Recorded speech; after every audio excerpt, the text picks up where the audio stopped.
अल्लाह अकबर।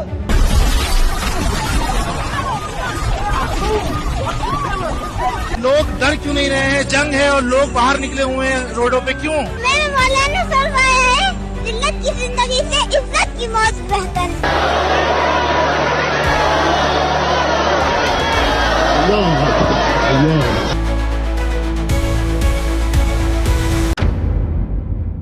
सभ्यता तो खत्म नहीं हुई, लेकिन इतिहास को बदलते हुए आपने देख लिया है। सेकेंड वर्ल्ड वॉर के बाद शायद पहली बार ऐसी स्थिति बनी है कि अमेरिका को पीछे हटना पड़ा है, अपनी ही बनाई हुई शर्तों के उलट जाना पड़ा। जिन बातों को न मानने की स्थिति में उसने युद्ध की शुरुआत की थी, उन्हीं बातों को मान लेने की नौबत आ गई। जो धमकी सभ्यता खत्म कर देने तक पहुंच गई थी, वह पूरी तरह उलट पड़ गई है। लेकिन सवाल यही है कि आखिर ऐसा क्या हुआ कि अमेरिका को यह रास्ता चुनना पड़ा? कौन सी वो परिस्थितियां थी जिसमें उसने मान लिया कि होर्मुज रूट पर अब ईरान की शर्तें चलेंगी, कि प्रतिबंध हटेंगे, कि यूरेनियम एनरिचमेंट जारी रहेगा, कि मिसाइल प्रोग्राम भी अपनी गति से चलेगा, और यह भी कि ईरान की संप्रभुता को स्वीकार करना ही होगा। नमस्कार, हमारा नाम अभिनव उपाध्याय है और आप देख रहे हैं टीवी 10 भारत। करीब 40 दिनों तक चला ये टकराव जिस तरह थमा है, वो सिर्फ एक युद्ध विराम नहीं, बल्कि वैश्विक शक्ति संतुलन के बदलते संकेत जैसा प्रतीत होता है। इस ठहराव की शुरुआत जो है वो अचानक नहीं हुई है। भारत के समय के मुताबिक आधी रात के बाद वो घड़ी जब फोन कॉल्स की एक श्रृंखला शुरू होती है, उसने घटनाओं की दिशा बदल दी। बताया जाता है कि पाकिस्तान के प्रधानमंत्री नवाज शरीफ ने सबसे पहले अमेरिका के राष्ट्रपति डोनाल्ड ट्रंप से संपर्क किया। संदेश साफ था कि ईरान की सड़कों पर उतर चुके हैं लोग, वे इंतजार कर रहे हैं, चाहे अंजाम कुछ भी हो, लेकिन पीछे हटने का सवाल नहीं है। यह सिर्फ सरकार का नहीं, पूरे देश का रुख बन चुका है। इसके बाद संवाद का सिलसिला तेज हुआ। वॉशिंगटन से जो संकेत मिला, उसके बाद इस्लामाबाद से तेहरान तक संदेश पहुंचा कि अमेरिका रुकने को तैयार है, लेकिन निर्णय एक तरफा नहीं हो सकता। ईरान ने साफ कहा, युद्ध खत्म करना है तो इसकी गारंटी भी चाहिए कि आगे कोई हमला नहीं होगा। फिर बातचीत वापस वॉशिंगटन गई और वहां से सहमति का संकेत आया। इस पूरे घटनाक्रम में चीन के राष्ट्रपति शी जिनपिंग की भूमिका भी निर्णायक मानी जा रही है, जिन्होंने अंतर्राष्ट्रीय कानून और संप्रभुता का सवाल मजबूती से उठाया। उनका संदेश यह था कि किसी भी देश की संप्रभुता को दरकिनार कर युद्ध नहीं लड़ा जा सकता, और यदि ऐसा होता है तो वैश्विक स्तर पर उसका विरोध होगा। यहीं से कहानी का असली मोड़ शुरू होता है।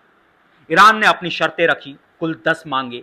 इन मांगों का स्वरूप कुछ इस प्रकार था कि उन्हें स्वीकार करना किसी भी बड़ी शक्ति के लिए आसान नहीं माना जा सकता, लेकिन परिस्थितियां ऐसी बताई गई कि अमेरिका के पास विकल्प जो हैं वो सीमित होते चले गए।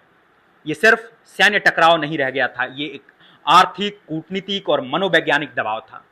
तमाम चीजों का मिश्रण बन चुका था। सबसे पहली मांग थी ईरान पर दोबारा कोई आक्रामक कार्रवाई न करने की गारंटी। इसके बाद दूसरी बड़ी बात थी होर्मुज रूट पर ईरान की भूमिका को स्वीकार करना।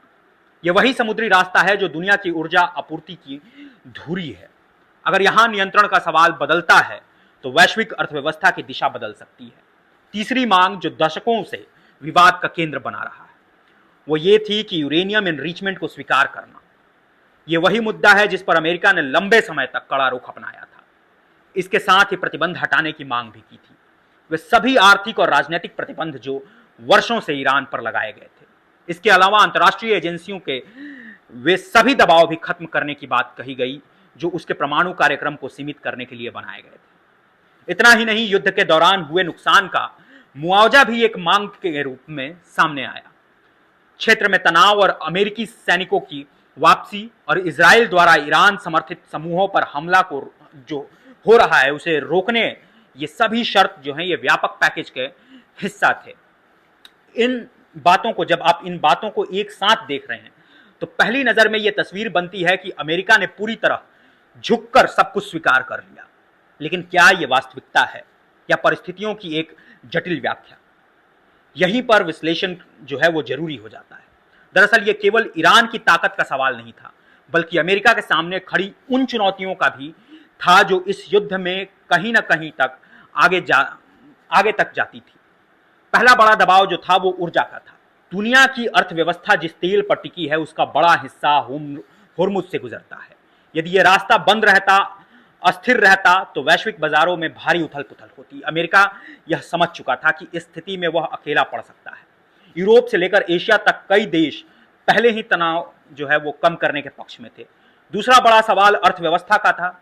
डॉलर जो है वो आधारित वैश्विक व्यापार व्यवस्था पर भी दबाव बढ़ रहा था, और यदि तेल व्यापार में वैकल्पिक मुद्राओं का प्रयोग बढ़ता तो इसका असर सीधे अमेरिका की आर्थिक ताकत पर पड़ता।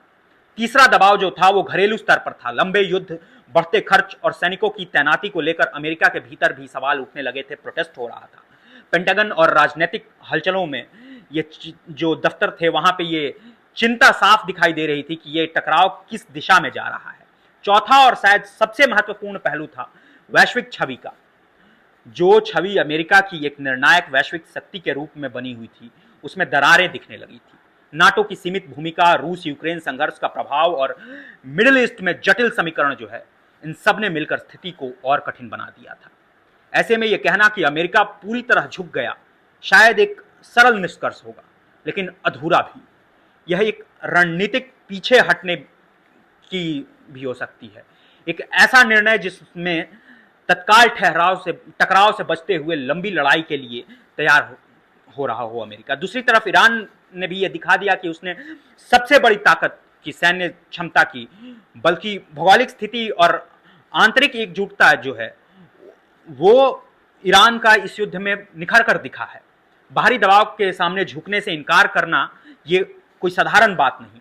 भविष्य की राजनीति केवल संसाधनों की नहीं बल्कि उनके रास्तों की भी होगी। होर्मुज सिर्फ एक जो है वो मार्ग नहीं बल्कि शक्ति का केंद्र बन चुका है। जिसने इस रास्ते को समझ लिया उसने वैश्विक समीकरण को समझ लिया। अंत में सिर्फ ये कहा जा सकता है कि यह घटना सिर्फ एक युद्ध विराम नहीं है, यह उस बदलती दुनिया की झलक है जहां ताकत के पुराने पैमाने चुनौती के दौर से गुजर रहे हैं। इतिहास खत्म नहीं हुआ है, लेकिन उसकी दिशा जो है वो बदलती हुई जरूर दिख रही है। नमस्कार, हमारा नाम अभिनव उपाध्याय है और आप देख रहे थे TV10 भारत।